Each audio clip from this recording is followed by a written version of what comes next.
Chers téléspectateurs de R7, bonjour. Bienvenue à notre chronique de R7. Didier Mouini Ivolo, celui qui a l'habitude de vous présenter la chronique. Depuis avril 2026, le 24 avril, si je ne me trompe pas, la République du Congo a un nouveau gouvernement. Donc, le gouvernement Koliné Makosso 2 ou 3, je crois qu'on doit être au troisième gouvernement de Koliné Makosso. Nous avons vu le Premier ministre reconduit à son poste, célébré avec fasque, avec beaucoup de joie, ironisant même vis-à-vis des Congolais qui s'interrogeaient s'il serait reconduit ou pas, en empruntant les phrases à Luambo qui a dit Mokolo Tonga, à Botoli Tonga, mais à Zongi Singa Tonga Yango. Donc, c'est tout à fait normal hein, qu'en tant que Premier ministre reconduit à son poste, qu'il puisse être content. Mais aujourd'hui, 2 mois après, c'était au mois d'avril, donc à peu près, on est bientôt 2 mois depuis la mise en place du nouveau gouvernement. Quelles sont les leçons qu'on peut tirer de quelques sorties médiatiques, puisqu'il y a eu comme ça des sorties médiatiques de quelques ministres? Je vais vous en parler, sachant que je vais prendre seulement quelques ministres, y compris Koliné Makosso lui-même, mais des ministres qui sont là depuis longtemps. Ils étaient déjà là sous Clément Mwamba et ils sont là depuis que Koliné Makosso est là. Donc, il y en a qui sont là depuis plus de 20 ans. Si je prends l'exemple de Jean-Jacques Bouya, je vous expliquerai pourquoi je retiens Jean-Jacques Bouya. Si je prends l'exemple de Koliné Makosso lui-même, l'éducation nationale jusqu'à la primature, et Bruno Itoa, qui lui aussi, il est là depuis très longtemps. Je signale en passant que Bruno Itoa est peut-être parmi les ministres les mieux éduqués, les mieux formés, euh, pardon, du gouvernement Makosso et de tous les gouvernements qu'on a eus. Je vous ai toujours dit, ce qui est dramatique pour la République du Congo, notre pays, c'est que vous avez des ministres, bon, on voit bien qu'il y a des limites intellectuelles, il y a des limites politiques, il y a des limites professionnelles, comme Madame Ingani, sans manquer de respect, comme juste Ibombo qui vient d'être débarqué du gouvernement. Mais vous avez aussi des ministres qui sont très bien formés, qui ont un bon parcours à la fois euh, universitaire et professionnel, parmi lesquels donc Jean-Jacques Bouya et Bruno Itoa, qui sont au Congo des gens, selon leur domaine de prédilection, qui peuvent apporter des solutions. Mais curieusement, nous sommes dans un pays où les sachants, comme on les appelle, les Nganga Mayele, Ndenge Tolobaka, Banganga Mayele, Bateka Mayele na Bango, na dictateur. Ils ont vendu leur intelligence aux dictateurs et ils sont au service d'une œuvre démoniaque et diabolique de destruction du Congo et non pas de construction. Et c'est pour cela que c'est dramatique. Et je prends ces ministres-là parce que eux, c'est des sachants. On peut se comprendre, comme on dit dans Star Wars, seul un Jedi peut tuer un Jedi. Donc on peut se comprendre et ils comprendront de quoi je parle. Je voudrais commencer par un élément essentiel de la vie d'un État. Alors, quand je dis un État, l'État est une donnée sociologique, juridique, administrative, universelle. Et une fois de plus, j'invite les téléspectateurs de R7 qui me suivent de sortir du mensonge qu'on entend souvent en Afrique ou qu'on entend plus spécifiquement au Congo. Ah, wana makambo ya mindele. Ah, wana makambo ya chinois. Ah, wana makambo ya asiatique. Ah, il babi mebetuve. Il a mindele. Ah, ongo aussi. L'engege zondla l'État congolais. Ngege tula na ba mindele. Mais non, je vous le dis, je vous le répète. Dès lors que nous avons eu les indépendances, nous sommes entrés dans ce qu'on appelle les États de type moderne. La colonisation surtout nous a fait entrer dans les États de type moderne. Et dans ces États-là, lorsque on parle du ministère de la Santé, que l'on soit aux États-Unis, en Chine ou au Congo, en France, en Allemagne ou à Kinshasa, c'est le ministère de la Santé qui travaille avec les autres ministères de la Santé des autres pays et qui travaille avec l'Organisation mondiale de la santé. Donc, en réalité, notre ministre de la Santé à nous, on peut le nommer en France, on peut le nommer aux États-Unis, en Chine. Il aura besoin de quelques mois d'adaptation, mais après, il sait c'est quoi le ministère de la Santé. C'est pour cela que je vous demande de sortir de cette représentation qui consiste à dire ça c'est l'Europe, ça c'est pas nous. Non, un retraité est un retraité. Donc, quand on parle des situations de retraite, des retraités, notre caisse de retraite peut aller voir en France comment ça se passe, peut aller voir en Chine comment ça se passe, peut aller voir aux États-Unis, en Afrique du Sud, au Ghana, au Sénégal, comment les gens se dépatouillent avec les pensions des retraites. Quel est le système mis en place et qu'est-ce qui peut s'adapter le mieux dans notre pays. Donc voilà. Donc je voulais poser ce préalable pour que la suite, que l'on ne s'attarde pas sur le fait que ah, il m'envoie bien dans le Congo, il m'envoie. Non, non, non, non. Un État est un État. Et regardez, les États, à la tête, il y a soit le président de la République, soit le Premier ministre, selon le régime politique en vigueur, ou le Premier ministre parce que c'est le régime parlementaire, et donc le Premier ministre vient de la majorité à l'Assemblée nationale. Donc, on a la même structuration. On a un gouvernement, on a un pouvoir judiciaire, on a la police, on a l'armée, et on a la presse. Donc, regardez le Congo et regardez les autres pays du monde. Les Congolais disent Nintin Sakwa. C'est la même chose. Alors, pourquoi chez nous, pour certaines choses, on voudrait faire comme comment Thierry Mungala ne le dit plus, mais c'est lui qui avait l'habitude de le dire, Bokoko. Hein? Oh non, mais nous, avec nos traditions. C'est vrai, on ne va pas renier nos traditions, on ne va pas mettre nos traditions à la poubelle. Mais n'empêche que dans les États modernes, quel est l'élément de permanence? Quels sont les éléments de mutation? Qu'est-ce qui est permanent, essentiel pour nous, pour nos cultures que nous devons garder? Mais quels sont les éléments aujourd'hui qu'on ne peut pas garder en l'état parce que ça ne va pas nous permettre d'être en compétition avec les autres pays africains, ne serait-ce que les pays de la sous-région, les pays des autres régions, mais aussi avec tout le système international. Voilà. Est-ce qu'on peut encore se défendre avec nos flèches, nos haches? Non, il nous faut peut-être les armes les plus perfectionnées pour surveiller ne serait-ce que nos frontières. Donc, il y a une mutation. Mais nos danses traditionnelles, notre culture, ce qui est très intéressant, oui, ça on peut garder parce que ça construit aussi notre identité. Mais identité ne veut pas dire rester comme au 15e, 16e, 17e siècle. Non. Le monde aujourd'hui est en compétition, donc le rôle du gouvernement, c'est d'adapter la structure policière, militaire, judiciaire, administrative, mais même économique, avec les enjeux internationaux du moment. C'est pour ça que je voulais poser ce préalable. Quand j'ai dit ça, je vous renvoie maintenant à la dernière sortie médiatique de Colline Makosso. Qu'est-ce que nous avons appris? Qu'en République du Congo, le Premier ministre, qui déjà, bon, on peut comprendre, il n'a pas grand-chose à faire de sa journée, M. Colline Makosso, puisque tout est dirigé par Sassou et la famille Sassou.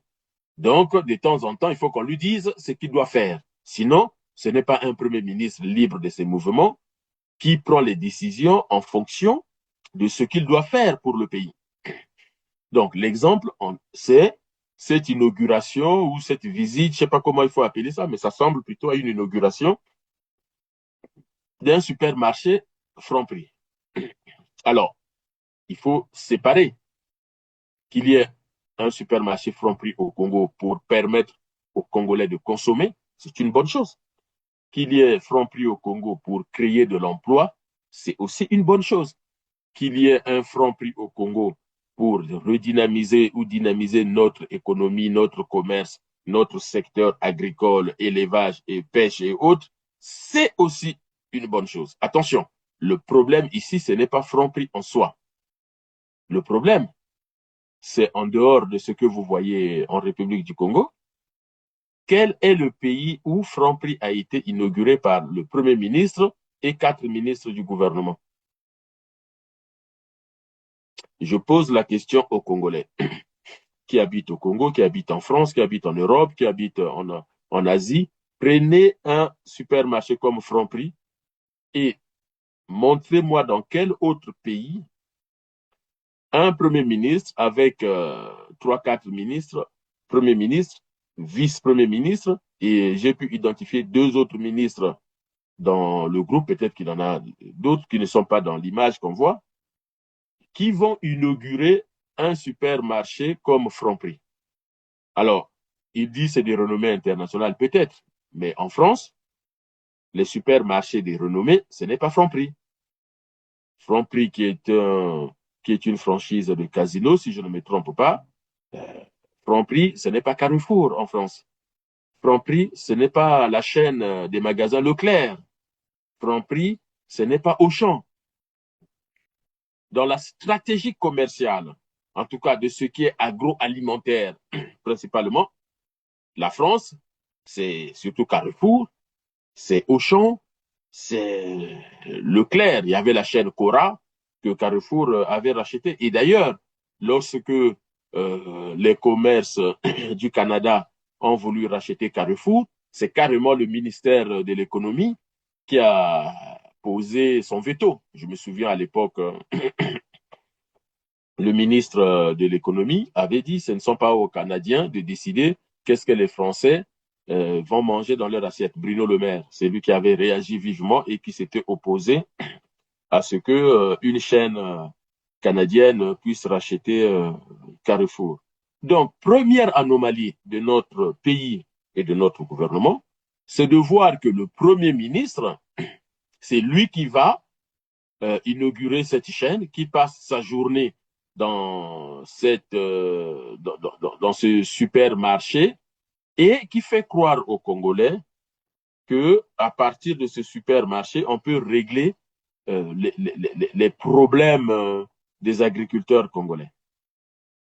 Alors, d'ailleurs, moi, j'exagère quand je dis des agriculteurs. Coliné Makosso parle des maraîchers. D'ailleurs, je vous propose de regarder la vidéo et nous poursuivons notre analyse. Dans les pays comme les nôtres, il faut avoir le courage de le dire, où le marché n'est pas très grand. Il est difficile pour les investisseurs de venir investir dans les infrastructures, développer l'activité commerciale et espérer entrer très vite dans leur investissement. C'est pour cette raison que le gouvernement qui crée le cadre anticipe avec la construction des infrastructures. Et quand l'investisseur constate qu'un grand travail a été fait, il ne peut plus hésiter pour venir investir dans l'activité et l'exploitation économique. Et ça, c'est une illustration parfaite du succès de la politique gouvernementale d'investissement dans les infrastructures. Et ce sont les infrastructures qui développent l'économie et on a eu beaucoup de peine à le comprendre. Que lorsque, par exemple, le gouvernement investit d'importantes ressources pour construire une route, c'est un appel à l'investissement privé. Pas seulement étranger, mais national. Ici, nous avons un exemple d'appui du gouvernement à l'attractivité du monde économique, à l'attractivité des affaires. Et je ne peux que m'en réjouir et saluer le travail qui est en train d'être fait par la Société d'exploitation et de développement des infrastructures du Congo. Idée du président de la République qui, en 2022, avait pensé qu'au regard de toutes les infrastructures que nous avons construites, il faut mettre en place une structure qui se chargera d'assurer l'exploitation, de rechercher les partenaires, et c'est ce travail qui est en train d'être fait. Je veux aussi saluer la volonté des opérateurs de promouvoir les produits locaux. Vous nous avez vus sillonner, regarder dans les rayons, nous convaincre de ce que nos maraîchers du pays peuvent avoir un espace pour valoriser leurs produits plutôt que de les avoir seulement au marché central. Ils seront eux-mêmes heureux de constater que leurs produits sont dans les grandes surfaces. Et pas des moindres. Franprix, dont on connaît la renommée sur le plan international. Les produits qui sont en train d'être vendus ici sont en bonne partie des produits locaux. Nous aurons donc à accompagner nos producteurs. Ils ont mis en place un mécanisme qui permettra de suivre les maraîchers, de suivre les producteurs, de sorte que les produits qu'ils vendront soient calibrés aux normes internationales. Et là aussi, c'est un transfert de compétences, c'est un transfert de connaissances, c'est un renforcement de capacités qui pourront bénéficier justement à nos compatriotes. Donc, comme vous venez de voir dans cette vidéo, on voit Colline Makosso, Jean-Jacques Bouillard, Madame Mikolo, si je ne me trompe pas, et l'autre jeune ministre derrière qui vient d'entrer au gouvernement. Si réellement, de la manière dont le Premier ministre présente le supermarché Franprix au Congo, que ça va être l'axe par lequel on va réaliser le projet du président, comme il le dit, il faut donc que le ministre de l'économie, le ministre de l'industrie, puisqu'on parle de l'agro-industrie, de l'agroalimentaire aussi. Attention, on est dans l'état moderne. Le professeur Obenga nous disait toujours, il faut faire, il faut étudier la science en train de se faire, c'est-à-dire toujours se questionner quel est le niveau actuel, c'est-à-dire today, quel est le niveau actuel des connaissances dans le domaine et que faisons-nous et comment pouvons-nous corriger pour faire mieux, pour faire comme les autres, en tout cas comme les populations attendent, parce que l'objectif de la politique, c'est de régler les problèmes des populations. Donc, si on part du principe que le modèle Franprix, c'est un modèle sur lequel on peut se baser, c'est pas faux, hein? On peut se baser sur ce modèle. Mais dans ce cas, il nous faut donc que le ministre de l'économie vienne nous expliquer en quoi la stratégie Franprix est une stratégie qui va permettre aux Congolais de Ouesso à Pointe-Noire, de Djambala à Komono, d'avoir accès aux produits frais, aux produits agroalimentaires, donc agriculture, pêche, élevage et autres. Quelle est la stratégie à ce niveau-là? C'est aussi, je parlais de l'industrie, agro-industrie, agroalimentaire, donc tout est impliqué, de sorte que on puisse avoir, via l'agro-industrie et l'agroalimentaire, des produits qui arriveront dans les supermarchés Franprix ou autres, qui viennent du terroir pour stimuler l'économie rurale, l'économie traditionnelle, en tout cas permettre aux populations là où elles sont de sortir un peu de la misère via cette politique-là. Ça suppose qu'on va aller voir les paysans là où ils sont pour fournir du lait et de la viande ou du poisson selon les compétences. Le nord du Congo est regorgé d'eau, le poisson vit dans l'eau. Donc, une vraie agro-industrie du poisson dans la partie nord du pays, respectant l'environnement. Le but n'est pas de détruire l'environnement. Et donc, permettre comme ça à des pôles de se construire selon ce que les ingénieurs en la matière auront identifié et permettre aux populations de ces lieux de trouver de l'emploi. Au moment de la construction, c'est le moment aussi de commencer à former ceux qui vont travailler dans ces secteurs-là, dans ces industries-là. Donc, il nous faut la présence du ministre de l'Agriculture qui vienne expliquer les choses. C'est ça la pédagogie en politique.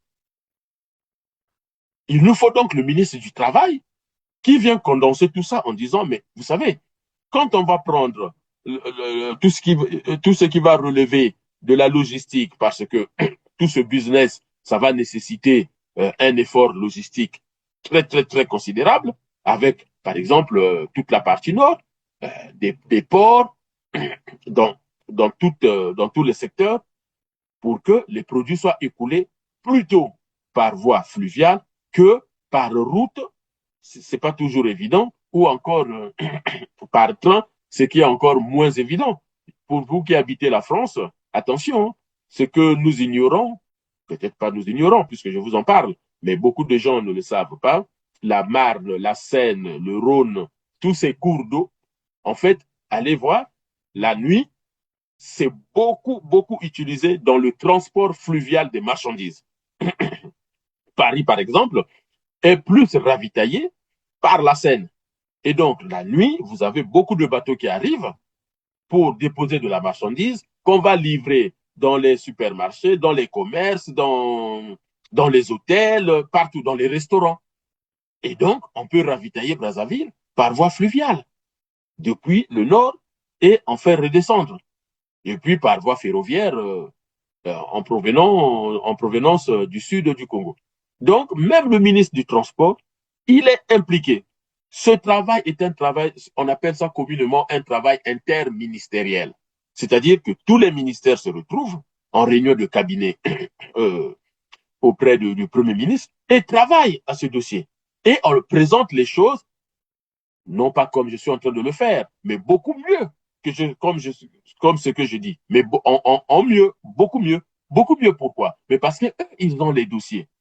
Je lis parfois dans les commentaires, oui, mais vous expliquez, mais ça change quoi? Mais mon rôle, ce n'est pas de changer matériellement les choses, mais c'est d'aider les Congolais à penser par eux-mêmes, à s'expliquer des choses. Et que demain, peu importe celui qui arrivera au pouvoir, il peut s'en inspirer. Je vous dis encore que Jean-Jacques Rousseau, c'est un des plus grands pédagogues au monde. Quand vous regardez les pédagogues, ce ne sont pas les ministres de l'Éducation nationale. Mais par contre, les ministres de l'Éducation nationale se saisissent des écrits, des pensées, des données fournies par les pédagogues, les sociologues spécialistes de l'école et autres. Tout comme euh, les juristes, les associations, les organisations viennent alimenter la législation autour de tel ou tel secteur. Les malades, les associations de malades, par exemple en Europe, viennent alimenter la législation, les recherches autour de telle ou telle pathologie. Bon, bref, je ferme la parenthèse. Donc, je disais que c'est un travail interministériel, de sorte qu'on puisse organiser le tissu économique dans notre pays. Donc, Franprix aujourd'hui, il faut dire, ça fait combien d'emplois directs, combien d'emplois indirects. Ça inclut à la fois le magasin qu'on voit, tous ceux qui travaillent là, à tous les niveaux, les responsables des rayons, les caissières ou les caissiers, ainsi de suite. Mais Franprix, qu'on vient d'ouvrir, a permis à développer quelle infrastructure routière en termes de logistique pour fournir les produits à ce magasin. C'est Colonel Bakosso dit une route. Mais est-ce qu'une route suffit pour avoir un Franprix au Congo? Ou bien qu'il faut plusieurs routes, puisqu'il cite les maraîchers. Mais il faut plutôt nommer l'agriculture congolaise dans son ensemble. Comment les producteurs partout dans le Congo peuvent alimenter ce commerce-là. Et donc, à partir de cet exemple, est-il possible de dupliquer le même modèle, même si ce n'est pas Franprix, à Ouesso? Ouesso, c'est notre capitale du Nord. Ouesso est une ville importante. Et donc, en partant de cet exemple, comment structurer l'économie à Ouesso? Donc, vous voyez bien que là, le Premier ministre n'avait pas besoin d'être là. Il avait plutôt besoin d'être dans son cabinet avec les autres ministres et travailler à ce projet en disant, tiens, si c'est ça maintenant la démarche économique chez nous, comment on fait? Ça inclut aussi le ministère de l'Éducation nationale, puisque nos paysans, nos agriculteurs, nos pêcheurs, nos éleveurs, ils ont besoin du savoir. Il faut leur apporter du savoir. Donc, ça pose la question de l'enseignement général, mais aussi de l'enseignement professionnel, puisque primaire, collège, lycée, on est plutôt dans un cycle général, même si on peut déjà avoir des lycées professionnels, mais ceux qui viennent du lycée général peuvent aussi embrasser des cycles professionnels au niveau des universités ou des écoles de compétences professionnelles. Donc, je trouve dommage la manière dont le Premier ministre et le gouvernement présentent cette histoire en, en étant dans le matu-vu, en voulant faire, je ne sais pas moi, en voulant montrer que, voilà, c'est moi, je suis allé chercher un supermarché, donc les choses sont réglées. Non, il reste encore beaucoup à faire. Et d'ailleurs, c'est quand même curieux, on n'a pas vu Christelle Denis Sassou Nguesso dans cette séquence, alors que jusque-là, la compétence de ce domaine incluait aussi le ministère de Christelle Denis Sassou Nguesso. Mais on ne le voit pas. Mais on voit bien qu'il est essoufflé. Mais non seulement que Christelle Denis Sassou Nguesso est essoufflé, mais ce que Colline Makosso dit vient contredire ce que Christelle Denis Sassou Nguesso avait dit. Et Christelle Denis Sassou Nguesso, dans l'une de ses prises de parole, avait dit « Quand je fais venir des investisseurs, ils ne trouvent pas où investir parce qu'il y a un travail de prospection qui n'a pas été fait. On n'a pas des données, des éléments à leur fournir pour qu'ils puissent savoir comment investir. » Alors, Colline Makosso dit qu'on a construit une route, ça a permis de faire venir Franprix. Maintenant, il faut construire plusieurs routes, peut-être qu'on aura plusieurs personnes, mais il faut repenser le modèle économique. Toujours en parlant de la situation de notre pays, l'autre ministre qui a attiré mon attention, c'est Jean-Jacques Bouya. Monsieur Jean-Jacques Bouya parle de la question de l'énergie.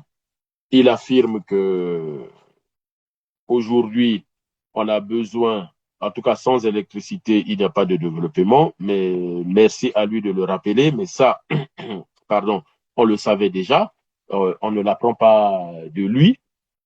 Et on apprend dans cette interview que Jean-Jacques Bouya nous reparle des forages, 4000 forages pour 2000 réalisations, et parmi les échecs, pourquoi ce projet n'a pas abouti, Jean-Jacques Bouya nous parle des populations qui volent les panneaux solaires, ce qui empêche les forages de fonctionner. Déjà, il faut se dire une chose. L'eau du forage n'est pas de l'eau potable. Et ça, je l'ai déjà dit plusieurs fois. L'eau du forage n'est pas de l'eau potable. L'eau du forage, on peut l'utiliser dans l'agriculture, c'est-à-dire pour arroser les plantes ou dans les constructions et autres. Mais si c'est l'eau principale à boire, l'eau du forage n'est pas de l'eau potable. Pourquoi? Je vais me répéter, je l'ai déjà dit plusieurs fois, mais parce que lorsque les nappes phréatiques sont contaminées, l'eau de nappe phréatique, c'est pas de l'eau propre. On peut pas aller prendre dans les nappes phréatiques et boire. Et quand bien même l'eau de source qu'on nous vend en bouteille, il y a quand même un minimum de traitement pour avant de les mettre en bouteille et les vendre. Donc, croire qu'on met les forages et on règle le problème d'eau, non. On ignore les maladies que les gens vont avoir. Je vous donne un exemple très simple. Vous prenez Ouesso, vous prenez Kinkala, vous prenez Owando, vous prenez Imfondo, Brazzaville, Pointe-Noire, Dolizinkai, toutes ces villes-là. Je vous demande de faire un exercice. Allez dans toutes les villes, même de moyenne taille, hein, des villes, même des communes de 2000, 3000, 5000 habitants. Plus de 10 000, c'est déjà mieux. Regardez comment sont traitées les ordures ménagères. Regardez comment les ordures ménagères sont traitées. Demandez au ministre de la Santé, le ministre de la Santé, où sont traités les déchets des hôpitaux. CHU de Brazzaville, Blanche Gomez, l'hôpital de Makelekele, les hôpitaux à Ouesso, les hôpitaux à Pointe-Noire, à Talangaï, partout. Où sont traités les déchets des hôpitaux? Dans les déchets des hôpitaux, vous avez quoi? Mais vous avez tous les médicaments, mais aussi les compresses, tout ce qu'on utilise à la morgue. Et moi, je ne suis pas médecin, mais les médecins peuvent compléter ce que je dis. On a des médicaments qu'on ne doit jamais introduire dans notre corps si on n'est pas malade, c'est l'antibiotique et les anti-inflammatoires. Les antibiotiques et les anti-inflammatoires. Or, il faut savoir que quantité de ces médicaments-là, plus les autres, hein, les sirops et autres, se retrouvent à même le sol, soit dans les poubelles des hôpitaux à même le sol, soit là où on va les jeter. Le problème, c'est que lorsque il pleut, et après la pluie, c'est le soleil, ça se dégrade sur place. Et déjà, quand il pleut et que les flacons sont mouillés, les seringues sont mouillées, il y a les résidus des médicaments qui sont transportés dans les nappes phréatiques. Mais il y a même les résidus des médicaments, les molécules, pour parler scientifiquement, les molécules sont même transportées dans nos cours d'eau. Donc, vous qui habitez les quartiers de Pointe-Noire, les quartiers de Brazzaville, de Ouesso, tout ça, et que vous avez des hôpitaux, j'allais ajouter aussi, vous avez de l'industrie, où sont traités les déchets industriels. Qui contrôle le traitement des déchets industriels au Congo? Comment sont traités les déchets de l'agriculture? Et qui contrôle ces déchets-là lorsqu'on utilise les engrais chimiques? Qui les contrôle? Eh bien, lorsqu'il pleut, l'eau transporte tout ça dans les rivières. Lorsque l'eau s'écoule dans les sols, il envoie tout ça dans les nappes phréatiques. Ce qui fait que lorsque vous mettez le forage, mais l'eau du forage que vous êtes en train de tirer, vous êtes en train de tirer les molécules des antibiotiques, les molécules des anti-inflammatoires, les molécules des engrais chimiques, des produits chimiques. Quand on lave nos assiettes et nos habits, on utilise Omo ou je ne sais pas quelle lessive, mais quand on a fini de laver l'eau, on jette dans la cour ou on jette dans Madoukou Tchekele ou dans quelle cour, mais ça se retrouve dans les nappes phréatiques, toutes ces molécules-là. C'est pas moi qui le dis, ce sont les chimistes qui le disent. Rien ne se crée, rien ne se perd, tout se transforme. Ce qui fait qu'au quotidien, les Congolais de Ouesso à Pointe-Noire, de Djambala à Komono, ils avalent des quantités de molécules d'anti-inflammatoires, d'antibiotiques, je ne sais pas moi, des sirops pour la toux, des gels douche, de détergents, des produits de maquillage. On avale des molécules, on ne le sait pas. Je demande aux hôpitaux, aux laboratoires, en tout cas au monde scientifique, de mener une étude sur les populations congolaises en prenant un échantillon de 2000 habitants par quartier à Brazzaville et puis 1000 habitants par quartier à Ouisso, ainsi de suite, et de prélever et de faire la recherche toxicologique de tout ce qu'on peut trouver comme molécules dans les corps des Congolais vivant au Congo. Et dresser comme ça une cartographie des risques en parlant des risques médicamenteux, des risques médicaux que les populations peuvent courir et aller rechercher les causes. Et vous verrez que dans les causes, vous trouverez forcément les poubelles qui traînent et l'eau de forage que les gens boivent.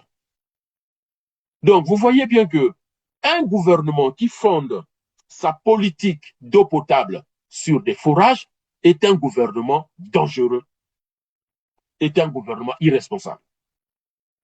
Le gouvernement ne peut pas fonder sa politique d'eau potable par les forages. C'est totalement irresponsable et totalement dangereux. C'est mettre en danger la vie des populations.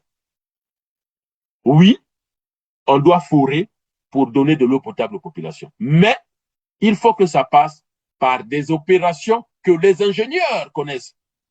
Comment on supprime les molécules d'antibiotiques, les molécules dangereuses, et comment on vérifie en laboratoire la qualité de l'eau qu'on donne au robinet. C'est ce qui fait que lorsqu'il y a les inondations en Chine, en Europe, aux États-Unis, en Amérique du Sud, quand il y a les inondations, quelle est la première décision qu'on va prendre? On stoppe de consommer l'eau de robinet, qui est l'eau potable, mais on stoppe en ce moment-là. Pourquoi? Mais parce que avec les inondations, vous avez des cadavres, notamment des animaux, puisque ce qui nous préoccupe, c'est souvent les humains, mais les cadavres des animaux qui se décomposent, on ne sait pas où, et donc cette décomposition libère des molécules qui se retrouvent dans les nappes phréatiques. Et donc, il y a un contrôle systématique qui est fait des nappes phréatiques jusqu'à ce que les nappes, l'eau stockée dans les nappes phréatiques puisse regagner leur qualité habituelle pour qu'on recommence de pomper pour traiter et fournir à la population. Donc, voyez-vous, je suis quand même sidéré d'entendre le président de la République, le Premier ministre, le vice-premier ministre, c'est-à-dire que le pouvoir exécutif qui est censé améliorer les conditions de vie des populations, fournissent à la population un produit vital, qui est l'eau, mais de mauvaise qualité, mettant en danger la santé et la vie des populations. C'est criminel. Sachez-le, c'est criminel. C'est irresponsable. Et donc, il faut que cette politique fondée sur les forages s'arrête. Il faut mettre une vraie politique de production, de stockage, de transport et de consommation d'eau potable de bonne qualité. Ce qui est dommage dans cette histoire, c'est que nous sommes un pays francophone. Nous sommes un pays francophone. Et les grandes entreprises d'eau potable qui maîtrisent la production d'eau potable dans le monde, parmi les grandes entreprises, vous avez les entreprises françaises. Donc, nos gouvernants, nos chefs, ils sont contents de venir en France acheter des maisons. Ils sont contents de venir en France acheter des voitures, les habits, tout ce que vous voulez, les bijoux, sauf d'envoyer les Congolais en France étudier comment fournir une eau potable de qualité et les faire rentrer au Congo pour travailler pour le Congo. Le paradoxe de notre pays, pour ne rester qu'au Congo, pas toute l'Afrique, mais rien qu'au Congo, c'est ça. C'est-à-dire que nous utilisons les banques françaises pour faire fuir nos capitaux, pour dilapider les richesses du pays, mais on est incapable d'utiliser, je vais aller plus loin que l'eau. La SNCF, c'est la plus grande société, c'est une des plus grandes sociétés ferroviaires au monde. Comment se fait-il que nous ne pouvons pas, francophones, travailler avec la SNCF pour développer le chemin de fer chez nous, avec formation en France de nos ouvriers, de nos machinistes, de nos ingénieurs, et qui rentrent au Congo pour appliquer ce qu'ils ont étudié. Et puis une piste que j'ai toujours eu à cœur, si demain j'étais le président du Congo, qu'est-ce qui nous empêche de récupérer les retraités de la SNCF, les retraités d'Areva, les retraités de la Lyonnaise des Eaux, construire des partenariats, des conventions pour travailler ensemble et qu'ils nous apportent cette technologie. La technologie, on va chercher. On n'attend pas pour dire qu'on va nous ramener cette technologie. On va le chercher. Je vous laisse écouter Jean-Jacques Bouillard et nous allons poursuivre. Pour les zones rurales, mis en place un programme d'eau pour tous. Eau potable pour tous à travers un captage d'eau souterraine et dans les différents villages de plus de 1000 habitants. Et cela m'a fait le tour, près de 4000 forages, 2000 et quelques réalisés. C'est vrai que c'était une nouvelle approche qui nécessitait une forme d'organisation pour pérenniser ce qui était mis en œuvre, parce que ça se faisait avec des technologies assez modernes et des technologies de proximité, comme les solaires pour faire fonctionner les forages. La tendance était que à certains endroits, les gens venaient malheureusement soustraire un panneau solaire pour aller mettre dans une maison et regarder la télévision, au détriment des populations. Tout ça a corrigé. Ce qui était parfois en milieu urbain, ils passaient à les retirer pour amener en ville. Bref, on est en train de corriger parfois ces égarements des populations aussi, alors qu'elles sont elles-mêmes bénéficiaires.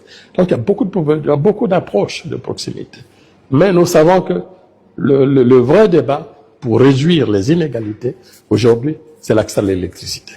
L'accès à l'électricité. Et là, évidemment, on va certainement vous repréciser votre question, mais c'est une question complètement africaine. Et d'ailleurs, il y a eu des grandes initiatives l'année dernière, avant qu'on revienne sur votre question.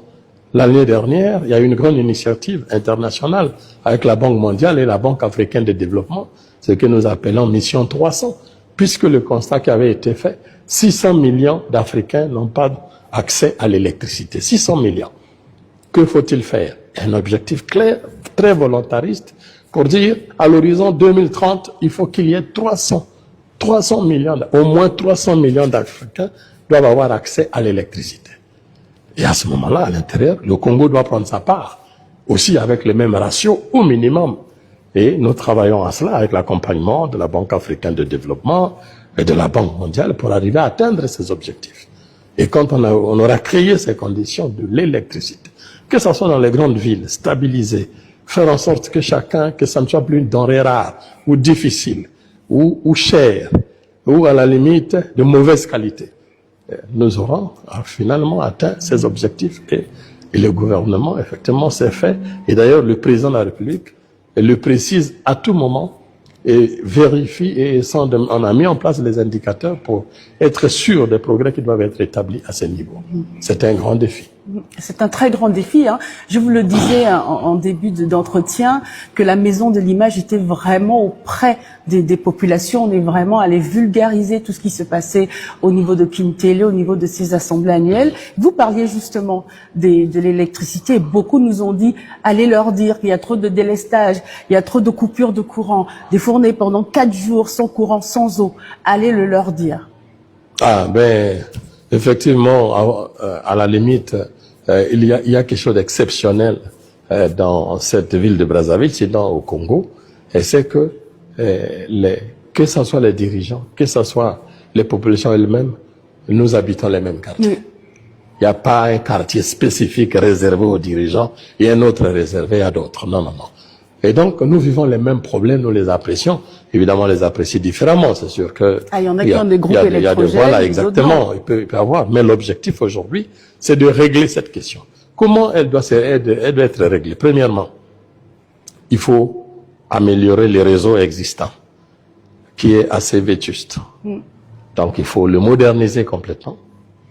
Il faut que les populations adhèrent à la nouvelle donne. Il faut des réformes dans les secteurs. Les réformes impliquent aussi les populations elles-mêmes à adhérer, à être disciplinées. Et quand on fait des installations, et si jamais un voisin a besoin d'une installation, il faut aller vers les structures requises pour obtenir son installation aussi. Il ne faut pas pirater par le voisin. Ça crée un déséquilibre et c'est scientifique. Et après, ça détruit, et cette interconnexion mal faite peut détruire l'ensemble de la ligne et remettre en cause l'effort qui a été fait. Donc, éduquer la population. Absolument. Elles doivent adhérer, doivent comprendre le sens de la modernisation. Il faut que les gens payent. Payer, ça veut dire qu'il y aurait un modèle de modernisation. Le modèle de modernisation, c'est que chacun devrait payer la quantité d'électricité qu'il utilise. Vous voyez, le téléphone, par exemple. Les téléphones portables. Personne ne se plaint. Quand vous n'avez plus les unités, vous vous taisez. S'il commence à en avoir moins, vous appelez moins pour être sûr que vous devez être au rendez-vous. Sinon, vous allez racheter pour rajouter. L'électricité, ça devrait être pareil. C'est-à-dire qu'on devrait avoir des compteurs qu'il faut. Vous achetez votre quantité d'électricité par le biais du compteur qui est marqué. Quand ça s'épuise, vous allez en rajouter. Ça va rationaliser au maximum les choses pour faire en sorte que la richesse créée permet de continuer à pérenniser les installations, à les rendre de plus en plus modernes et en même temps à développer davantage. Deuxièmement, il va falloir augmenter la capacité de transit pour faire une meilleure interconnexion. C'est-à-dire entre les grandes villes, Brazzaville et Pointe-Noire, s'il y a une source de production d'énergie à Pointe-Noire beaucoup plus importante, il faut que cette source de production arrive à transiter l'électricité vers les autres agglomérations, notamment Brazzaville. Donc, il faut améliorer la capacité de transit. Là aussi, il y a un travail qui se fait avec la Banque mondiale, quelques partenaires d'autres, et le pays lui-même, pour augmenter la capacité de transit de l'électricité vers les zones de production, vers les zones de consommation. Troisièmement, il faut construire d'autres installations, parce que on ne peut pas créer l'électricité que pour vivre.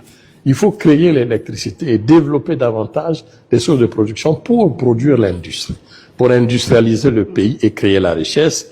Et quand on industrialise le pays, on crée la richesse, on crée les emplois. Parce que les jeunes attendent les emplois. Vous allez comprendre que l'électricité, en dehors de l'amélioration de vie des populations dans la ville, est une denrée essentielle pour booster le développement. Sans électricité, on ne peut rien faire. On ne peut rien faire. On ne peut pas faire l'industrialisation du pays. On ne peut pas faire, et même dans les nouvelles technologies, on ne peut pas les développer davantage. Même avec l'intelligence artificielle, on ne peut pas, puisque il faut des centres de données.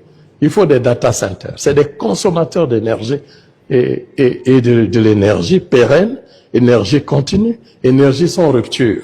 Donc, aujourd'hui, les objectifs du développement nous obligent à avoir une énergie de qualité, une énergie sans rupture, pour avoir accès à toute cette forme de modernisation de la vie pour faciliter l'industrialisation, le développement et même l'agriculture. Vous voyez qu'on ne peut plus aller faire l'agriculture avec les machettes et les houes, on ne se sera pas du. Donc il faut un certain nombre d'équipements. Mais ces équipements sont facilités encore par l'accès à l'électricité dans les meilleures conditions. Pour nous, c'est pour le président de la République, pour le pays, et c'est même une urgence. Qu'est-ce qu'on entend de Jean-Jacques Bouya? Jean-Jacques Bouya nous dit le projet est au travail avec la BAD et la Banque africaine de développement et la Banque mondiale. Mais monsieur Jean-Jacques Bouya, je vous dis en passant que les Congolais ont élu Denis Sassou Nguesso, semble-t-il, et les députés du PCT. Et de là découle votre gouvernement. Je vous rappelle que les Congolais n'ont jamais élu la BAD, la Banque africaine de développement. Les Congolais n'ont jamais élu la Banque mondiale. Donc, il n'y a pas d'obligation pour les Congolais d'avoir le soutien de la BAD ou de la Banque mondiale. Mais vous, oui. Vous, oui. Comment voulez-vous que le Congo a un budget autonome, a un budget indépendant? Il faut savoir que le budget du Congo, vous n'avez pas de ligne budgétaire pour dire que pour tel projet, l'argent viendrait de la BAD ou de la Banque mondiale. Il n'y en a pas. Notre économie finance notre budget.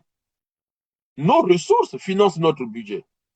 Et notre budget est validé par la BAD et la Banque mondiale. Mais au nom de quoi on doit encore attendre la BAD et la Banque mondiale pour vivre? Nous avons 14 000 milliards. Au nom de quoi on doit attendre la BAD et la Banque mondiale et le FMI alors que nous avons 14 000 milliards, peuple congolais? Dites-moi si vous avez compris. Moi, je veux bien en débattre avec Bouya ou Koliné Makosso et autres. Parce que quand il faut réaliser quelque chose, tout de suite, on nous parle de la Chine, de la Banque mondiale, de la BAD, du FMI. Mais quand il faut acheter des maisons qui coûtent plus cher que les choses que nous devons réaliser chez nous, on n'a pas la BAD, on n'a pas la Banque mondiale. Quand on voit les richesses cumulées par 8 personnalités congolaises, plus de 5 000 milliards de francs CFA de richesses, plus de 2 fois le budget annuel au Congo, mais est-ce que c'est la Banque mondiale qui leur a donné cet argent? Lisez Libération, comment le pétrole est dilapidé. Lisez les Panama Papers. Donc, quand on entend Jean-Jacques Bouya, qui nous dit encore qu'il y a un projet 2030 pour que 300 millions d'Africains puissent avoir l'électricité, puisqu'aujourd'hui, il nous donne les chiffres de 600 millions d'Africains qui n'ont pas d'électricité, mais il est où le problème de la Banque mondiale et de la BAD? Mais c'est chaque pays déjà, chaque gouvernement, qui doit faire ses propres provisions, ses propres prévisions. Il doit se projeter. Lorsque j'ai bien noté ce qu'il a dit, en 2030, on doit atteindre 5000 mégawatts. Mais déjà en 2028, il faut qu'on atteigne 3000 mégawatts. Mais mes chers compatriotes, parlons peu, parlons bien. L'arnaque que moi je trouve, moi je ne suis pas spécialiste de l'électricité, mais lorsqu'on dit 5000 mégawatts, c'est l'équivalent d'une ville de combien d'habitants? En fait, il faut que le gouvernement soit beaucoup plus pédagogue et beaucoup plus précis. Ne donnez pas que les mégawatts. Il faut nous dire 2028, 3000 mégawatts, donc une ville de la taille de Dolisie. Là, on peut comprendre. Ou 3000 mégawatts, c'est pour fournir l'électricité à 800 000 personnes. Là, on a compris. Ah, donc, si 3000 mégawatts, il faut 800 000, donc Brazzaville qui avoisine les 2 millions d'habitants, donc il nous faut à peu près 6 000 mégawatts. Là, on comprend. Mais quand ils vous disent on va fournir 5 000 mégawatts, on n'a rien compris. Il faut donner, et regardez en Europe, en Asie, en Amérique, comment on raisonne quand on parle de l'électricité. On vous donne le nombre de mégawatts, mais aussi c'est combien de ménages, c'est-à-dire combien de personnes ça vise. Et on fait des prévisions. Mais lorsque vous écoutez Jean-Jacques Bouya, mais vous avez du mal à comprendre. Et d'ailleurs, quand vous entendez Jean-Jacques Bouya parler de l'eau pour tous, 4000 puits, 2000 réalisés, mais vous avez l'impression que ces gens-là sont arrivés au pouvoir hier, alors que Bouya, ça fait 20 ans qu'il est là. Et ça fait 20 ans qu'il est le ministre le plus vu du gouvernement. Mais pendant tout ce temps, on a fait quoi? Si aujourd'hui, vous écoutez comment parle Koliné Makosso et qu'on vous dise qu'il est Premier ministre depuis 2021, mais vous allez douter. Qu'il est au gouvernement bien avant que ça, vous allez vraiment douter. Et dans tout ça, ces gens vous ont fait une émission, 1 mois pour convaincre en toute transparence. Et ils ont tous conclu que le bilan était positif. C'est eux qui l'ont dit. Le bilan est positif. Mais le bilan est positif. On a fait l'élection présidentielle, on a nommé le nouveau gouvernement, et le nouveau gouvernement vient nous dire, on va faire les diagnostics. Mais de quoi on parle? Sincèrement, de quoi on parle? Donc, on voit bien que même la journaliste qui interroge, je ne sais pas si elle est journaliste, je ne la connais pas principalement, qui interroge Jean-Jacques Bouya, oui, ils m'ont dit, allez leur dire qu'il y a trop de délestage. Mais de qui se moque tant? De qui on se moque, chers Congolais, entre compatriotes, de qui on se moque? Donc, Bouya ignorait qu'il y avait les délestages au Congo. Colline Makosso ignore les délestages. Alors que Bouya est souvent avec Adunganda en train de danser, en train de faire les fêtes. Si Bouya ignore les délestages, mais Bouya n'a pas vu qu'on est allé chercher la Sénélec, mensonge, qui est venu prendre 40 milliards de francs CFA, dénoncé par un député du PCT. Donc, on fait un trafic avec la Sénélec et on prend 40 milliards de francs CFA, dénoncé par le député Ibovi du PCT, et on va attendre la BAD et la Banque mondiale pour financer l'électrification du Congo. Mais pourquoi les 40 milliards? Pourquoi on a donné ça à un Sénégalais? Pourquoi on donne 40 milliards à un Sénégalais? C'est quoi cette façon de travailler de notre gouvernement? Je ne sais pas si vous, les téléspectateurs de R7, vous comprenez. Nous avons des problèmes d'électricité, nous avons des problèmes d'eau. Pour les résoudre, on est allé chercher la Sénélec, à qui on a donné 40 milliards de francs CFA, qui n'a pas fait le job, qui a disparu. Le gouvernement, semble-t-il, a porté plainte. Et au final, le gouvernement attend la BAD et la Banque mondiale pour financer le projet 300 millions d'électricité en Afrique. Donc, le Congo prendra sa part. Mais nous, on n'a pas besoin de prendre notre part. On a déjà notre argent. Vous voyez comment des gens très bien formés, qui savent qu'ils font mal, mais qui continuent à faire mal et à mettre en danger la République. Et ça, ce n'est pas possible. Le dernier ministre dont je souhaitais vous parler, c'est M. Jean-Bruno Hutois, celui qui a dit « Tant qu'on n'a pas fini de développer le Congo, on ne laissera pas. Tant qu'on n'a pas fini de développer le Congo, Toko Chika Te. » C'est lui qui l'a dit. Et que le bilan était positif, on était sur la bonne marche. Mais curieusement, Bruno Hutois, nommé au ministère de l'énergie, dans l'électricité, fait une sortie, en tout cas, il fait une réunion avec ses cadres et il dit ceci, écoutez. Nommé récemment à la tête du ministère de l'énergie et de l'hydraulique, Bruno Jean-Richard Hutois a réuni les cadres de son département pour définir les grandes orientations de son action face aux difficultés persistantes d'accès à l'eau potable et à l'électricité. Le ministre a annoncé une stratégie articulée autour d'objectifs à court, moyen et long terme. Une première phase de transition de 2 ans doit permettre d'obtenir des résultats visibles pour les populations, tandis que des réformes structurelles sont envisagées aux horizons 2030, 2035 et 2040. Parmi ces dossiers prioritaires figure le projet Eau pour tous. Autre sujet, nous n'avons pas d'autre choix que de prendre en charge, à la demande du président, il nous est requis de réussir le projet Eau pour tous, projet cher au président. Et nous devons très vite faire une revue complète du projet, diagnostic de la situation, une analyse des problèmes et faire des préconisations. Le ministre a également dressé un constat préoccupant de la situation énergétique du pays. Pour répondre à cette urgence, Bruno Jean-Richard Hutois fixe des objectifs ambitieux.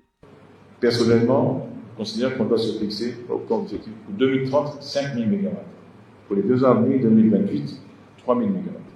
C'est-à-dire rattraper la demande actuelle. On peut espérer réaliser des micro-barrages de solaire et une que vous n'aimez pas, de gaz. Au-delà de la production, le gouvernement entend également réformer l'ensemble de la chaîne énergétique, du transport à la distribution, en passant par les mécanismes tarifaires et les modèles économiques du secteur. Une feuille de route ambitieuse en vue de résorber les besoins en énergie et eau au sein de la population. Alors, quand j'ai suivi Bruno Hutois, je me suis dit, mais c'est peut-être le frère jumeau de Bruno Itoie. Parce que c'est un peu l'histoire avec le ministre Nzé. On ne sait pas si c'est Serge Nzé, si c'est Patrick Nzé, si c'est Yvon Nzé. Bon, est-ce que c'est son frère? Est-ce que c'est pas lui? C'est pas Gabriel? Voilà. Et donc, quand j'ai suivi Bruno Itoie, je me suis dit, est-ce qu'on serait là avec le clone de Bruno Itoie ou le frère jumeau?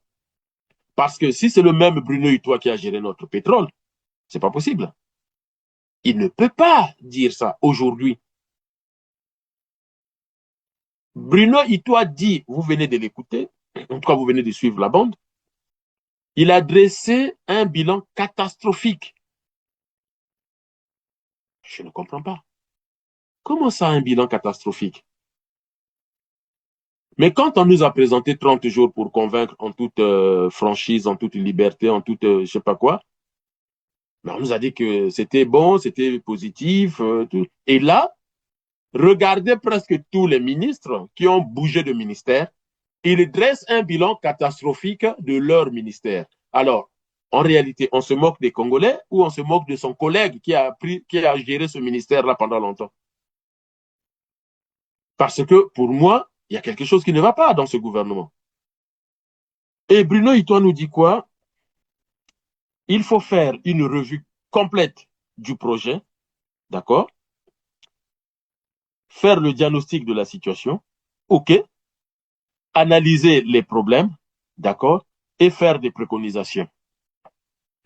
Bon, je n'ai pas le même parcours universitaire ni professionnel avec que Bruno Itoie. Hein. Il a un parcours certainement beaucoup plus élogieux, y compris son parcours professionnel que je respecte très sincèrement. Mais Bruno Itoie vous récite les cours de management de projet que nous avons tous eu, peu importe le circuit que vous avez pris. Quand on parle de management de projet, ça c'est le professeur ou le formateur, ou quand vous faites des séminaires sur comment on va d'une idée à la réalisation d'un projet, à la consommation d'un projet, on passe par la revue complète du projet, on passe par le diagnostic de la situation, le diagnostic terrain, on va regarder de plus près. Et d'ailleurs, quand on parle de diagnostic, on parle souvent de la matrice SWOT, c'est-à-dire qu'on parle de forces et faiblesses. Quelles sont les forces du projet? Quelles sont les faiblesses du projet? Quelles sont les opportunités de ce projet-là? Et quelles sont les menaces? Ce que Bruno Itoie vient de dire dans cette vidéo, ce n'est pas professionnel. Ce n'est pas le travail en lui-même. Il vient de réciter les différents cours qu'il a eus, les différents séminaires qu'il a eus. S'il a travaillé chez Total, c'est encore mieux. Total, je vous prends l'exemple du Mozambique. La force, c'est Total lui-même, son pouvoir, c'est sa capacité à agir, les ingénieurs et tout. La faiblesse, ça peut être la concurrence avec les autres sociétés pétrolières, parce que Total n'est pas la première. Total doit être la troisième ou la quatrième société au monde. Donc, si les autres nous concurrencient, ça peut présenter des faiblesses pour nous. L'opportunité, ce sont les réserves de Mozambique, c'est le territoire qui est là. Mais les menaces, c'est le terrorisme. Le terrorisme, la médiocrité du gouvernement, la corruption du gouvernement. Sachez-le, quand ces entreprises-là viennent chez nous, au Congo, ils font toujours ça. La matrice saute, il l'étudie à fond, il les décortique à fond. Donc, ce que Bruno Itoie dit, et puis faire des préconisations, mais c'est ce que disait déjà Christian Denis Sassou Nguesso quand il a dit que les investisseurs viennent, ils ne trouvent aucune donnée, ils trouvent... Mais c'est ça, déjà. Moi qui suis loin du gouvernement, moi qui suis loin, je fais le lien entre les uns et les autres, mais dites-moi, est-ce que Bruno Itoie, Colline Makosso, Jean-Jacques Bouya, Christian Denis Sassou Nguesso et les autres, est-ce qu'ils se parlent? On a l'impression d'un gouvernement où Motonamoto Abongisa. Hein? C'était la devise de Sassou. Sassou est venu avec Motonamoto Abongisa, ce que Marien Gwabi et Yombi Opango refusaient totalement en voulant centraliser les choses au niveau de l'État. Mais Sassou, quand il arrive avec la devise et Bongaye Bongate toujours meilleur, Motonamoto Abongisa, Mosala l'État, Basala Kamalembe, Malembe. C'est ça que ça donne. Parce qu'aujourd'hui, en parlant de l'eau, de l'électricité, de l'agriculture, du commerce, on ne peut plus être, alors que vous êtes là depuis 1997, pour ne prendre que ça, on ne peut plus être dans les stades de prospection. dans le stade d'analyse de la situation. Il faut faire attention. En politique, il y a de la démagogie. Ça, je vous le concède. En politique, il y a la politique politicienne. Chirac avait l'habitude de dire que les promesses n'engagent que ceux qui le croient. Il disait à Alain Juppé, il ne faut jamais lire la presse, il ne faut jamais regarder les médias parce que ça vous perturbe. Voilà, il y a la politique politicienne. Mais attention, attention, il n'empêche que la politique a une dimension pratique, c'est-à-dire une politique action, une politique qui donne les résultats, une politique pour laquelle les populations attendent des résultats. Créer des emplois, ah, vous pouvez gesticuler comme vous voulez, mais il faut des résultats. Ce n'est pas le sujet de la chronique d'aujourd'hui. On voit ce qui se passe en Afrique du Sud. La misère de la population a plongé ce pays dans le chaos d'un conflit destructif entre Africains, où les Noirs sud-africains sont en train de pourchasser les autres Noirs au motif qu'eux, ils sont dans la misère, ce qui est vrai. Le taux de chômage est très élevé, surtout pour les jeunes. C'est vrai, mais les solutions sont mauvaises. C'est-à-dire s'attaquer aux pauvres innocents d'autres pays africains. Donc, la politique de l'emploi est une politique réaliste, concrète, mesurable. Et donc, Bruno et toi, je ne lui apprends rien, il connaît ces choses-là mieux que moi. Il faut fixer des objectifs atteignables, qu'on appelle des objectifs SMART, si je ne me trompe pas, si j'ai encore le rappel de mes cours sur le management, c'est des objectifs SMART, c'est-à-dire des objectifs qui sont mesurables, qui sont quantifiables, qui sont atteignables, qui sont vérifiables. Donc, quand on dit l'eau et l'électricité, il faut dire aujourd'hui au Congo, 6 millions d'habitants, comment on s'y prend pour leur donner de l'eau potable? À Brazzaville, combien de ménages chaque année? Eh bien, tous les 3 mois, on essaie de faire le bilan pour voir, bilan à mi-parcours pour voir là où nous en sommes. L'électricité, c'est une politique vérifiable. Ce n'est pas des discours à faire dormir debout. L'économie, pareil. Combien d'emplois vous allez créer? Ce qui est dommage pour nous, c'est que chaque année, tous les 2 ans, les mêmes reviennent avec les mêmes discours en disant maintenant, on va mieux faire les choses, maintenant on va accélérer, mais vous allez accélérer un appareil qui n'est pas en mouvement. On accélère une voiture qui est déjà en mouvement, mais si la voiture est stoppée, il est à l'arrêt, il ne bouge pas, on dit on démarre, on ne dit pas on accélère. Même dans les choix de verbes, on voit bien qu'ils sont totalement perdus. Totalement perdus. Au final, qu'est-ce qu'on peut retenir du Congo? Eh bien, le Congo, c'est une république dirigée par un dictateur qui a réussi à museler par la corruption l'opposition, qui organise des élections présidentielles fictives pour se donner la veste de la légalité, et où même l'armée est inféodée au pouvoir. Ce n'est pas le sujet, mais on a vu toutes les institutions mobilisées pour le mariage de la fille du président. On a vu une partie de l'armée, de la police, de la gendarmerie mobilisée pour ça. Où les directeurs généraux, les directeurs centraux, les ministres sont tous là-bas. C'est même, alors que c'est une histoire intime, familiale. Ça montre que on est dans un pouvoir clanique, familial. Mais il faut savoir, si votre ethnie, votre clan, c'est 5, 6, 10, 20% de la population, vous ne pouvez pas avoir dans ces 20% tous les cadres nécessaires pour gérer un pays comme le Congo. Nous avons intérêt à libérer certains secteurs économiques. Collinet Makosso dit dans sa vidéo, pas que des investisseurs étrangers, mais aussi des investisseurs nationaux. Mais un investisseur national, ça se construit, ça se fabrique. Vous avez beaucoup de Congolais qui font de l'agriculture, mais c'est sur eux qu'il faut s'appuyer. Or, vous voulez chercher les étrangers.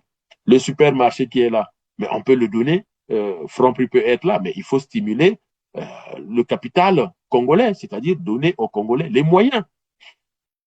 Pour terminer cette chronique, je voudrais renvoyer aux Congolais d'aller lire, je suis retombé dessus, d'aller lire l'histoire de Singapour, s'il vous plaît. Et mettez dans les commentaires par la suite ce que vous avez trouvé. Singapour, c'est à peu près 5 millions et demi. Hein. Singapour, c'est comme, en population, c'est 5 millions et demi que nous. Le territoire de Singapour fait partie de la Malaisie. Mais le problème, c'est que c'est un territoire tellement pauvre, mais vraiment très pauvre, que la Malaisie se décide en tout cas de se séparer de ce territoire en 1965, si je ne me trompe pas. Allez vérifier et puis corrigez-moi si je me trompe, mais en tout cas en 1965, la Malaisie avait tellement peur que ce territoire tire son économie vers le bas, tellement que le territoire était pauvre. La Malaisie a décidé de se séparer de ce territoire qu'on appelle Singapour. Et d'ailleurs, dans ce qu'écrivent les spécialistes, le premier ministre Lee Kuan Yew, quand on l'informe de cette séparation, il a pleuré, il a beaucoup pleuré, parce que il était totalement perdu. Il s'est dit, mais comment nous allons faire si la Malaisie nous lâche? Ça suppose que pour nous, c'est la mort, c'est la fin.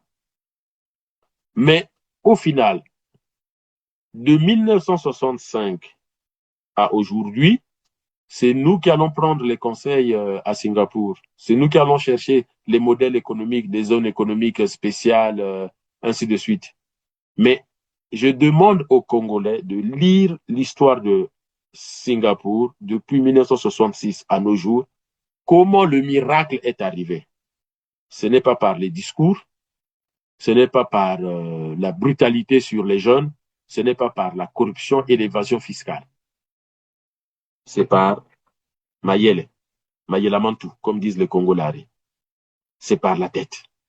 Et comment Lee Kuan Yew, Premier ministre, qu'on pourrait qualifier de dictateur, hein, mais une dictature éclairée, attention, une dictature éclairée, c'est-à-dire l'intérêt national. Je ne sais pas toute la richesse créée sous Lee Kuan Yew et les autres premiers ministres. Je ne sais pas si ces gens-là ont acheté les maisons en France, aux États-Unis, au Japon, en Chine, à côté. Allez regarder comment ils ont utilisé leur économie. Je vous ai parlé, j'ai été le tout premier pratiquement à faire le parallèle entre les monarchies du Golfe jusqu'au début année 2000 et l'Afrique noire, l'Afrique centrale, où nous étions beaucoup plus avancés que eux. Mais aujourd'hui, on ne peut pas rivaliser avec le Qatar. On ne peut pas rivaliser avec les Émirats. On ne peut pas rivaliser avec Dubaï. Alors que jusqu'au début des années 2000, moi je me souviens, je suis au Congo, dans les années 90, on se moquait des émirs, des monarchies, parce qu'eux, ils avaient l'argent, le peuple était totalement pauvre. Mais regardez comment ils ont transformé leur pays. Comment s'est fait cette prise de conscience? Et j'ai souvent posé cette question. Entre nous, les Noirs, quand on voit ce qui se passe en Afrique du Sud aujourd'hui, entre nous les Noirs, les Africains et les autres, les Occidentaux, les Européens, les Asiatiques, la différence est-elle de nature ou de degré? Je m'explique. Si c'est la nature de l'homme noir, comme on aime souvent nous faire croire, et par leurs agissements, les responsables politiques africains, les présidents africains, le gouvernement africain, leur renvoient en disant c'est de nature. Puisqu'ils refusent le progrès, pour ne pas parler du développement, ils tournent le dos au progrès. Donc, cette différence, si elle est de nature, c'est-à-dire c'est la nature de l'Africain qui est comme ça, dans ce cas, on arrête tout et on accepte de vivre comme à l'état de nature, c'est-à-dire qu'on ne pourra pas avancer. Par exemple, on nous a dit l'Afrique noire est incompatible avec la démocratie. Mais on a vu au Bénin, regardez le Bénin, alors que Patrice Talon vient d'échapper à un coup d'État où le Nigeria, sous protection de la France, a été obligé d'intervenir militairement en bombardant les putschistes, qui n'étaient pas sûrs que Patrice Talon allait garder le pouvoir. Nombreux, moi, je me suis posé la question. Est-ce que Patrice Talon va profiter de ça pour rester au pouvoir? Non. Bravo. Peu importe ce qu'on pense de Patrice Talon, mais bravo. Il a continué l'alternance. L'élection a eu lieu et il est parti. Regardez l'âge du président béninois au Sénégal. Malgré les turpitudes le comportement de Macky Sall, mais Ousmane Sonko a tenu bon. Il y a eu l'alternance. Regardez l'âge de ceux qui dirigent le Sénégal aujourd'hui. Beaucoup plus jeunes que certains enfants de Sassou ou de Ouattara. Et le Sénégal a été effacé de la carte du monde. Regardez le Ghana, le Nigeria, où maintenant l'alternance est entrée dans les mœurs. Est-ce que ces pays-là sont plus menacés de faim, de famine, de médiocrité que le Congo? Non. Non, chers compatriotes. Donc, notre nature peut s'adapter à la démocratie. Et donc, la différence n'est pas de nature, c'est le comportement des gens. Et ce comportement me renvoie à tirer la conclusion que la différence avec les autres, c'est une différence non pas de nature, mais de degré de vibration. À quel degré de vibration nous souhaitons monter? Et donc, si on change ce degré de vibration, nous avons toutes les chances de concurrencer les autres. Et surtout, vu les richesses que nous avons.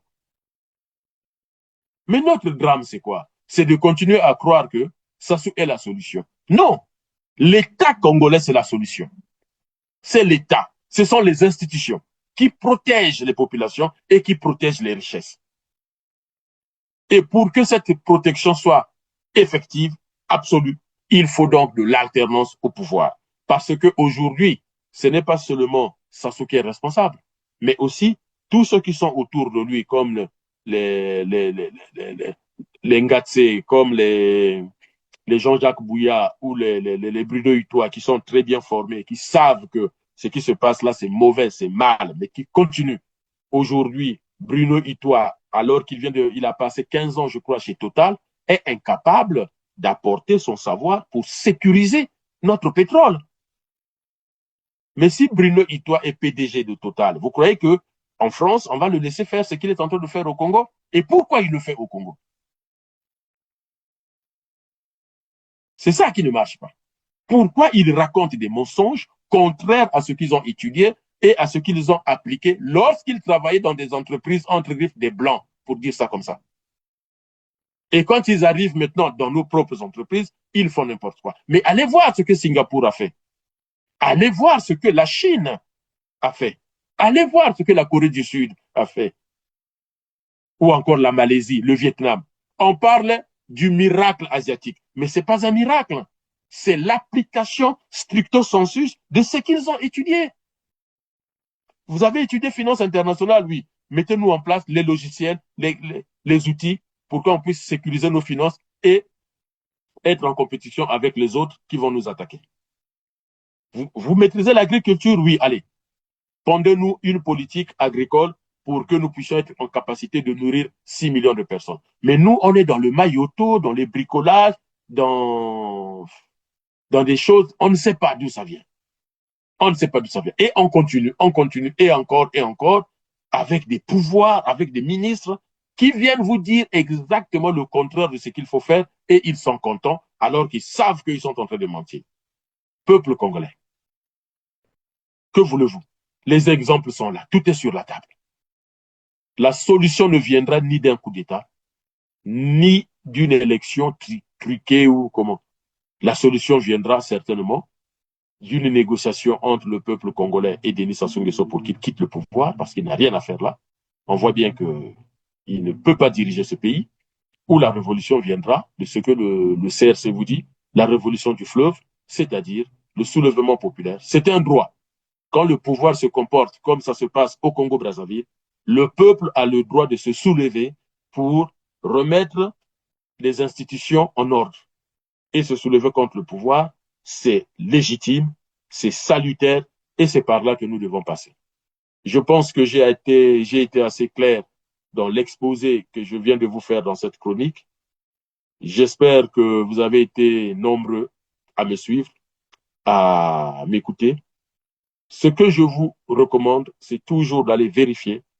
Ce que je dis, ce n'est pas une parole d'évangile, c'est une piste, c'est un chemin qu'on essaie de déblayer, mais chacun peut venir compléter ce travail par ses propres recherches, même si c'est en contradiction, mais amener la contradiction, c'est aussi important, et surtout s'enrichir mutuellement pour savoir demain qu'est-ce que nous allons faire de notre pays. Mais l'heure est grave, ne perdons pas de temps, parce que vous voyez ce que vous vivez au Congo. Les retraités ne sont pas payés. Même les entreprises pétrolières qui appartiennent aux Congolais cumulent des mois de retard de salaire, alors que des pays comme la Russie, comme l'Iran, tous les pays du Golfe, des pays pétroliers, les États-Unis, ils amassent des milliards avec le pétrole aujourd'hui. Mais comment on explique la médiocrité de notre industrie pétrolière? Sauf par la méchanceté. C'est-à-dire, c'est des gens qui n'aiment pas les Congolais. Ils n'aiment pas le Congo, ils n'aiment pas le Congo. La seule chose qu'ils aiment au Congo, ce sont les richesses du Congo. Donc, vous avez tout compris et vous avez la solution entre vos mains, puisque le rapport de force, peu importe, est toujours en faveur du peuple. Je vous remercie. N'hésitez pas à liker, à partager, à commenter, à vous abonner sur R7 et je vous dis à bientôt pour notre prochaine chronique.